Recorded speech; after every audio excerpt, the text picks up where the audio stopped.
Untuk mendukung pelayanan Bambang Nursena Channel, jangan lupa subscribe dan nyalakan lonceng notifikasinya.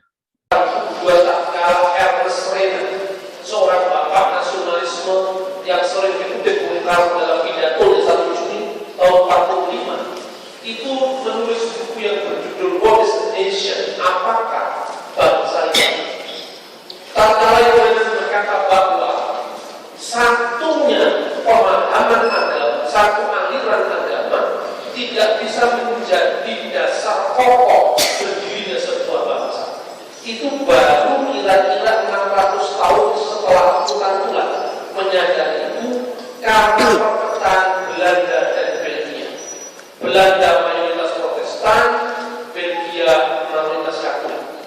Ketika membangun negara, nilai-nilai kebersamaan tidak tertampung, didominasi oleh nilai Protestan, Katolisitas terpinggirkan, maka sadar jika agama diangkat sebagai dasar negara, maka yang terjadi perpecahan di negara.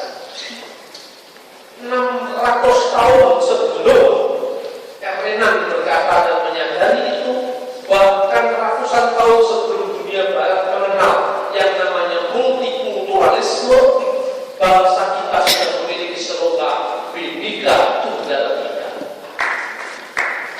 Ini luar biasa, karena itu Bung Karno dan para pendiri kita menyadari tatkala tanggal 1 Juni tahun 45 Presiden Kanjeng Raden Tumenggung Rajiman Bidul bertanya pada anggota Jokowi jujur di Tusak, Indonesia merdeka yang mau kita beda itu dasarnya apa? Tatkala itu Bung Karno menjawab dasar Pancasila. Tetapi kalau mencermati awal-awal dari pidato Bung Karno, beliau mengatakan kita mau mendirikan sebuah nasionalisme, negara nasional. Bahkan Bung Karno dengan tanpa teknik-teknik berkata, tanpa mengurangi hormat saya kepada Sultan Agung dan Yokokusumo, Mataram adalah negara merdeka, tetapi bukan negara nasional. Sultan Agung Tirtoyoso, Banten adalah negara merdeka, tetapi bukan negara nasional. Ternate, Tidore, Demak, Pajang adalah negara berdaulat, tapi bukan negara nasional. Bung Karno menekankan hanya ada 2 negara nasional yang sekarang ini tidak kita berikan kembali. Yang pertama adalah Sriwijaya dan yang kedua adalah Majapahit. Saya pernah berkata pada waktu bagi Mas beliau kurang Palembang sangat bangga dengan Sriwijaya. Kita semua juga bangga dengan Sriwijaya. Tetapi karena Sriwijaya tidak memiliki dokumentasi tertulis yang selengkap Majapahit, maka akhirnya para konservator kita mengangkat slogan-slogan Majapahit. Yang pertama istilah Pancasila dikemukakan dalam karya Tutan Tulan. Pancasila jaga gendeng teteki hayuan tua. Pancasila hendaklah dipegang teguh dan jangan dilupakan. Juga kata merdeka. Kata merdeka asalnya dari kata ma dan tiga. Itu juga terdapat dalam slogan Prapanca dan Tutan Tulan. Bahkan secara politik hukum, Majapahit memiliki sekitar 26 lontar hukum Jawa kuno yang sampai saat ini belum banyak diwacanakan di depan Bapak. Jika bangsa kita mewarisi keunggulannya sebagai bangsa besar, maka kita tidak perlu minder berbagai kompleks dengan bangsa lain. Salah satu penyakit bangsa kita itu adalah meniru. Apabila kita mencoba untuk menggali kembali kekayaan Nusantara ini, Indonesia benar kata Bung Karno, bukan bangsa tinggi. Kita adalah bangsa banteng. Kita adalah bangsa orang, kita adalah bangsa yang besar. Kemudian yang kedua, bagaimana kita mengimplikasikan konsep Bhinneka Tunggal Ika ini di dalam bernegara. Ada 2 paradigma yang satu dihadapi Bung Karno menjelang Indonesia merdeka. Mereka yang menginginkan Indonesia ini merdeka didasarkan atas sistem teokrasi, yaitu negara agama yang pertama. Dan yang kedua karena pengaruh mereka yang menginginkan negara ini dasarnya adalah sekularisme, di mana agama didepak sama sekali dari percaturan kehidupan sosial politik berbangsa dan bernegara. Bung Karno dan para pemimpin menyadari degup jantung kehidupan bangsa Indonesia sangat-sangat religius. Lihatlah Sunda, setiap menjelang maghrib masyarakat kalau Allah dilantunkan di mana-mana. Tapi lihatlah juga di Minahasa, belum 200 meter, 300 meter berdiri gereja satu dan susul gereja yang lain.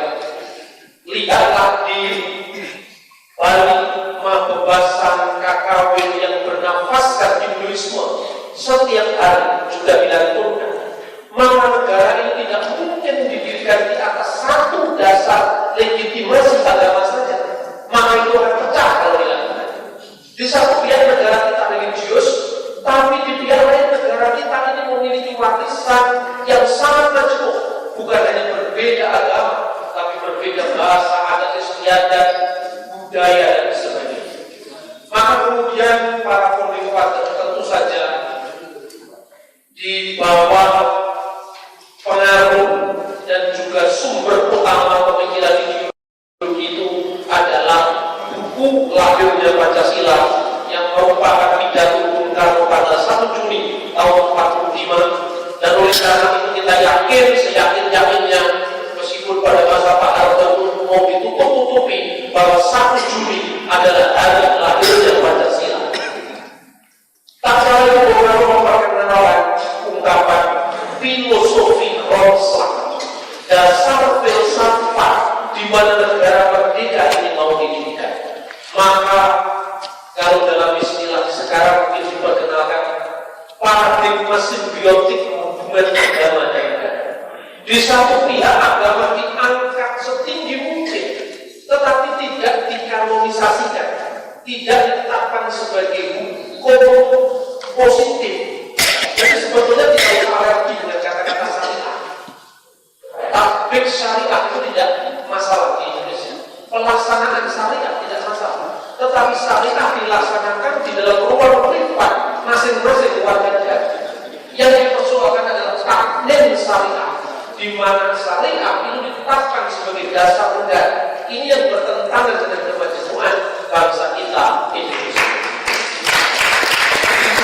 Saya yakin bahwa PDI Perjuangan adalah satu-satunya partai yang paling konsisten memperjuangkan Pancasila.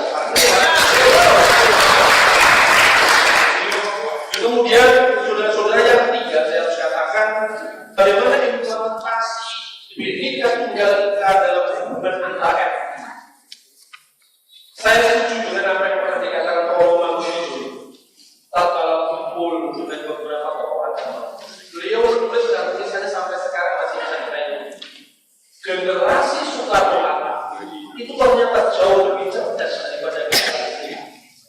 Saya ingin buktikan bukan kita mengagungkan masalah, tetapi ini hendaklah menjadi satu refleksi kita. Apabila kita tidak bisa mewarisi api perjuangan Bung Karno, maka negara ini akan mengalami degradasi, penurunan. Betapa tidak saya harus mengatakan bahwa generasi Bung Karno lebih maju daripada kita. Pada risalah sidang yang kedua dari BPUPKI, yang dipersoalkan bukanlah dasar negara, yang dipersoalkan adalah wilayah negara. Saat itu terjadi perbedaan. Pak Hatta, agak ragu-ragu mungkin karena setidaknya terlampau barat. Beliau mengatakan begini, apakah Papua adalah masuk wilayah Indonesia? Bung Hatta mengatakan secara ras Papua masuk di dalam kategori ras Melanesia, sementara orang-orang yang tinggal di Batak itu rasnya Polynesia. Apakah ini termasuk Indonesia? Pada pidato 1 Juni Bung Karno mengutip dua definisi nasionalisme. Kebangsaan itu apa?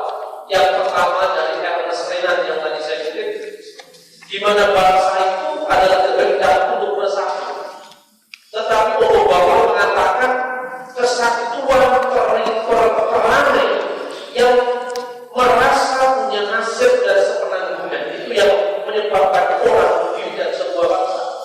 Karno mengatakan yang kuat, plus satu lagi, yaitu tanah air, wilayah. Tuhan yang Maha Esa Allah Subhanahu wa Ta'ala berkehendak sebuah takdir bahwa kepulauan Yunani, Hellenis itu adalah wilayahnya bangsa Yunani, termasuk Athena, termasuk pulau-pulau yang lain. Begitu juga Britania Raya adalah wilayah Inggris. Maka Tuhan juga menakdirkan bahwa wilayah dari Sabang sampai Merauke adalah wilayah Indonesia. Lalu Tuhan mengatakan apa memang benar begitu? Apa dasarnya kita menentukan wilayah kita secara geopolitik? Lalu kalau berbicara ragu-ragu, Bung Karno dengan Pak Yabin sepakat 100%. Kita harus mencari dasar yang membenarkan wilayah Indonesia mulai Sabang sampai Merauke. Dan dasar itu bukan sekedar kemauan subjektif kita sebagai rakyat Indonesia, tetapi dasar itu merupakan hukum sejarah yang menunjukkan dengan testamen Gajah Mada dasar payah. Menurut testamen Gajah Mada, Indonesia adalah termasuk wilayah yang lebih luas daripada wilayah India Belanda. Singapura dulu namanya itu masih wilayah Majapahit, dan Papua disebut Bani adalah wilayah Majapahit. Ini bukan penjajahan Jawa atas luar Jawa, tetapi takdir sejarah mengatakan dari Sabang sampai Merauke adalah wilayah Indonesia sebagaimana termaktub di dalam negara tetangga karya Prakarsa. Coba saudara bayangkan, saat itu belum ada internet, belum ada Gramedia kota-kota. Para pemerintah kita belajar dari mana? Saya terkagum-kagum melihat Bung Karno, Bung Hatta, dan sejamannya. Lalu anak-anak Pak Yamin waktu berkata, saya ingin menambahkan tentang Sriman Balmiki Ramayana.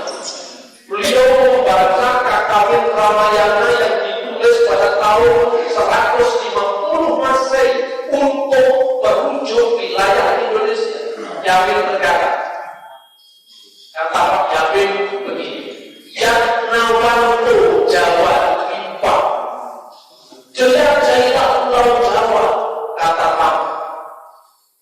Serta Rajo Pasukita, jelajahilah pulau Jawa yang memiliki 7 wilayah sebagai biasa. 7 wilayah itu yang pertama Jawa Ipa, Pulau Jawa, Sumatera Ipa, Pulau Sumatera, Bargina Ipa, Pulau Borneo, Kalimantan. Kemudian Angga Ipa, yaitu Nusa Tenggara Timur. Kemudian Bali Ipa, Pulau Bali. Dan satunya lagi Pulau Sulawesi yang akhirnya disebut Celebes. Tetapi dalam bahasa Transjakarta Papua tidak disebut, cuma disebut kata-kata begini: Jawa Ipa Mati Kramia Siciro nama Papua. Di sebelah paling timur negara itu, maksudnya negara Nusantara, ada suatu pulau yang disebutkan namanya, yang ada gunung yang tinggi, namanya Gunung Sisila. Puncaknya tinggi, bersalju, menyambut langit. Bukankah itu Gunung Jaya-Jaya? Dengan ini maka para teknolog yakin, para sejarawan yakin bahwa wilayah Indonesia bukan sekedar yang dipersengketakan dengan Belanda, wilayah Hindia Belanda, Nederland, Sindi, tetapi wilayah yang jauh lebih luas daripada wilayah Hindia Belanda, yaitu wilayah negara kesatuan Republik Indonesia. Ini hal dua yang penting dalam konteks geopolitik Indonesia. Dan yang ketiga, saudara-saudara, bagaimana mengimplementasikan Bhinneka Tunggal Ika dalam kehidupan politik hukum. Bhinneka Tunggal Ika itu juga merupakan cerminan hukum kita di Indonesia. Bangsa yang sangat maju tidak punya diatur dengan satu hukum perkawinan di bawah pergelaran atau PU. Orang-orang Islam tentu meminta perkawinannya harus sesuai dengan syariat Islam. Maka muncul yang namanya KUA. Begitu juga orang Hindu, orang Kristen dan Katolik yang memiliki hukum yang berbeda karena pemisahan negara dan agama. Seperti sabda Isa Al-Masih dalam Injil, berikan kepada Tuhan yang wajib, berikan kepada Tuhan dan berikan kepada Kaisar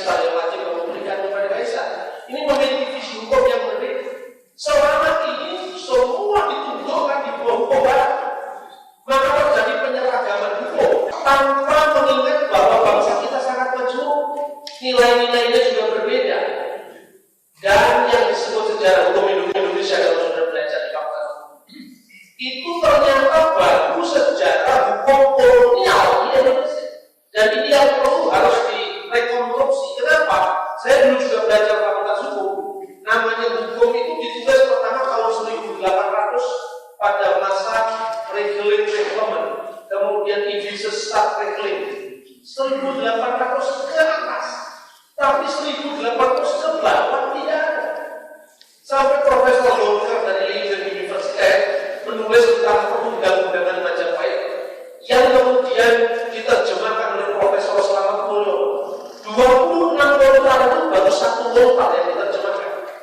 Dan 26 nota hukum itu kita mengenal hukum adat, hukum agraria, namanya Raja Pratigundala, hukum agraria, tanah perdikan, semuanya ada di sini.